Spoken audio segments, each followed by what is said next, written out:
Hey, good people.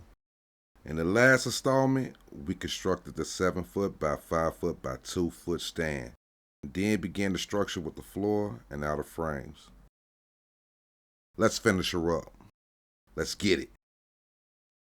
Day and night, on my grind, I pay the price, pay the price, pay the price. Yeah, boy, I pay the price. With the flow of the dome and just flow with it.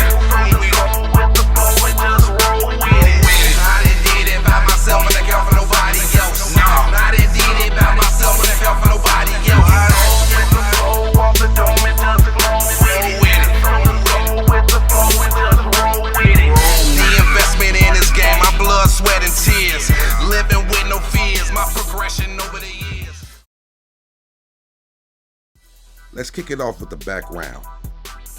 With my 3 sawhorses in place, I'm taking this 8 foot by 4 foot by 3/8 inch Foamular board, balancing it on top of the sawhorses.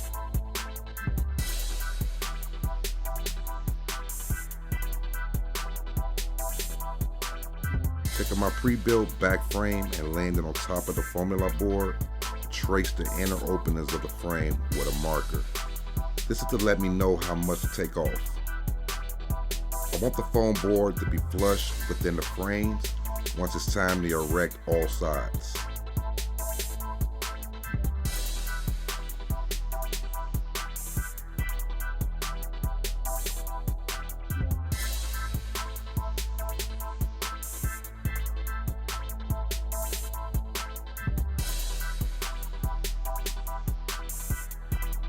Now to lay the frame on the sawhorses.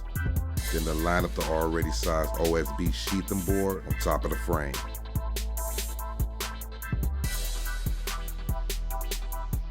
I began fastening them with 1.5 inch screws. Now with my heated foam cutting tool, I cut out the traced areas on the foam board. I love using this thing because it's easy to use and there's no cleanup.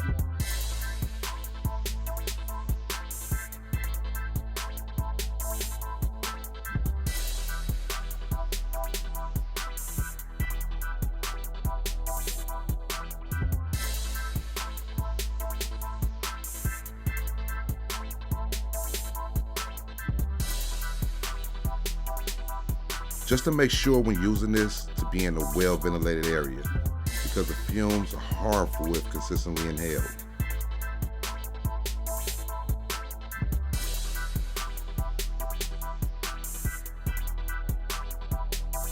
Let's get back to the backboard.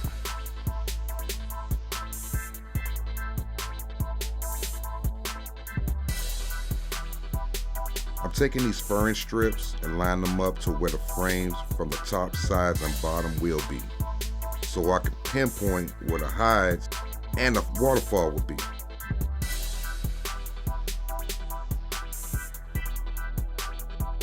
And also to make sure my measurements were correct with the foam board I just cut. With a marker, I'm just guessing where I want the 2 high openings should be, along with where the holes will come through.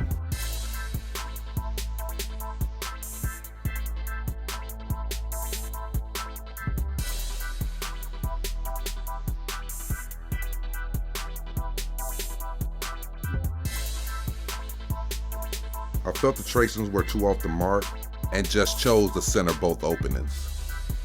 Using a 3-inch hole cutter, I just cut through the whole construct.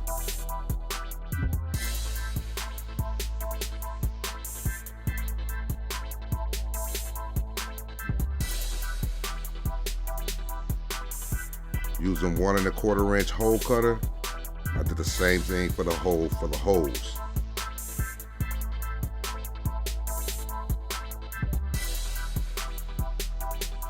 Remove the foam board.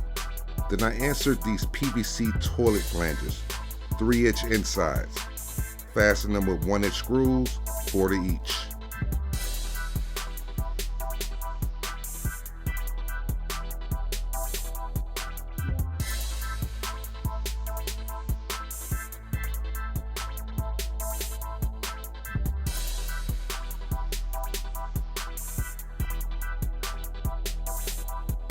Now to use this 100% silicone all over the OSB sheath board to adhere to foam board. I want this to stay in place because this will have some weight to it. So I'm using a lot of this. I use 2 tubes for this alone, covering as much free areas as possible.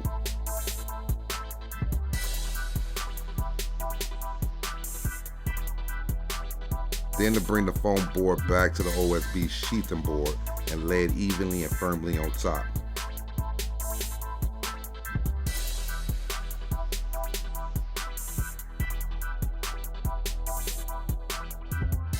Then apply some weight to it overnight. I mean, I threw everything at this to apply some real weight to it.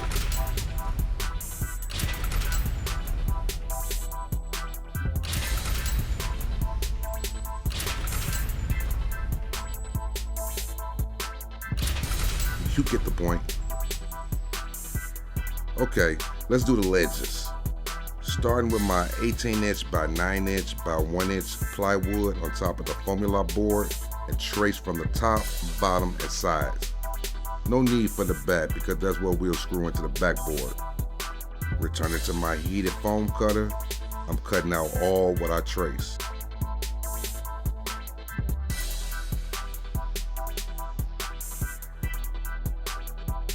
Confirming my fitment for every cutout.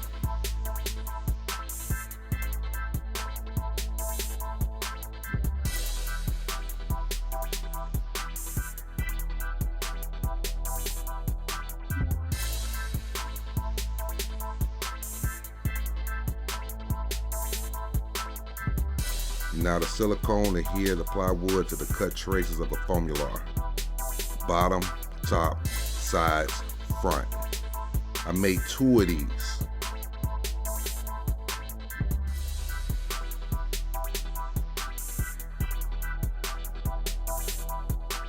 Set them aside to cure for a few hours. Bring out the backboard, lay it on its face to construct the back support. Here I'm adding a 2-foot framing post for the ledge anchoring. Assuming where my ledges will anchor, I took a rubber mallet to firmly fit the piece of wood in between both frames, screwing it in to give it some extra security. I'm ready to add the ledges. Pre-drilling pilot holes for where the 6" screws will drive. Set her up with an extra set of hands to hold the ledges in place.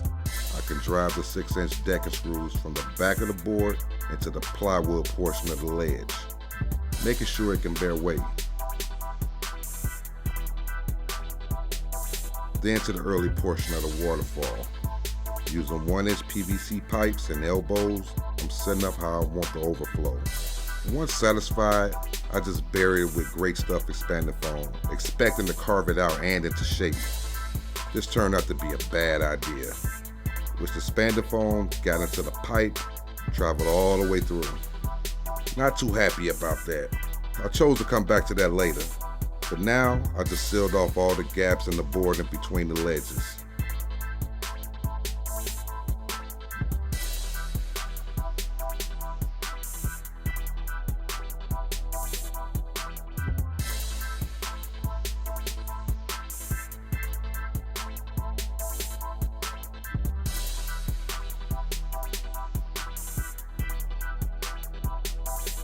This is still drying from the inside, so wasted time. I had to wait a whole day before reconstructing.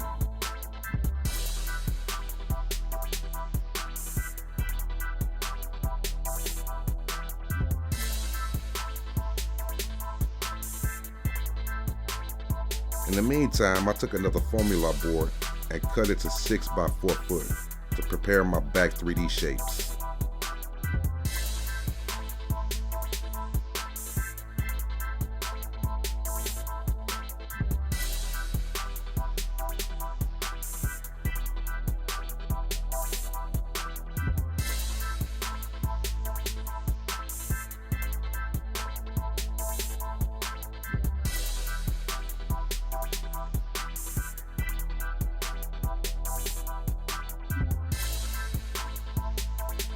Oh, it's good to mention, these boards have plastic heat shrinks to them, Remove them before using. It makes the process better for adhesion and carving. Bringing the new cut Foamular board to the backboard, I'm measuring off to the exact shape of the top.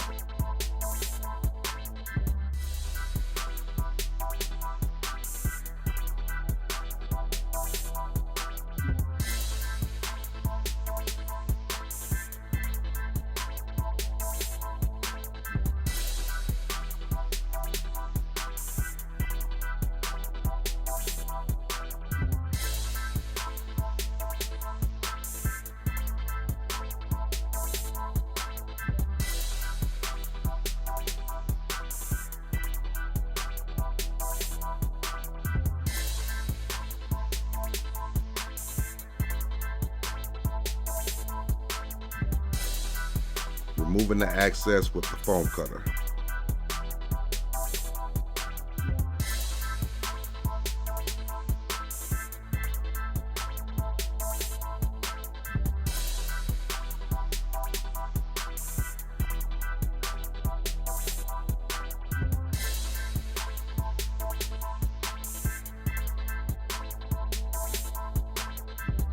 After, I'm just creating different random shapes from the scraps of Foamular board that I have.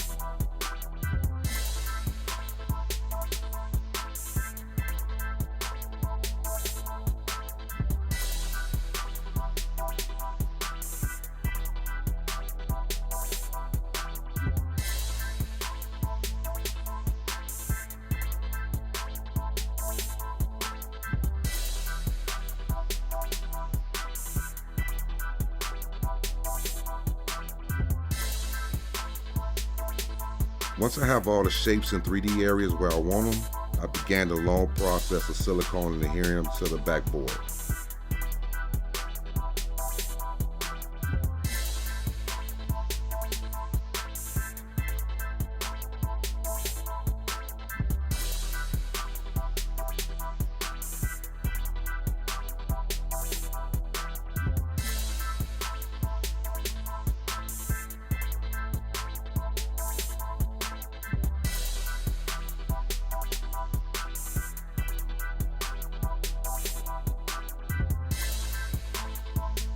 Using bricks to add weight and coming back after a few hours.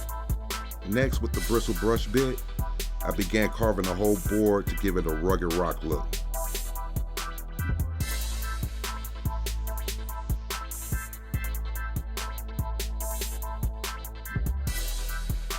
This took me about 45 minutes to complete with vacuuming in between.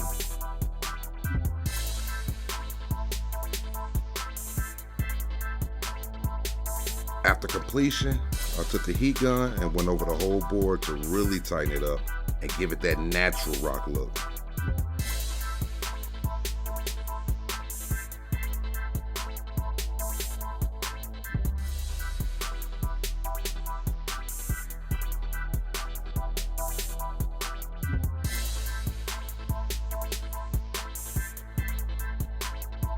I'm really happy how this is coming out so far. On the next video, I'll apply mortar and revisit that waterfall. That's it for this installment. Watch the third installment to see the process as I finish it up. As always, take care and see you on the next one. Peace.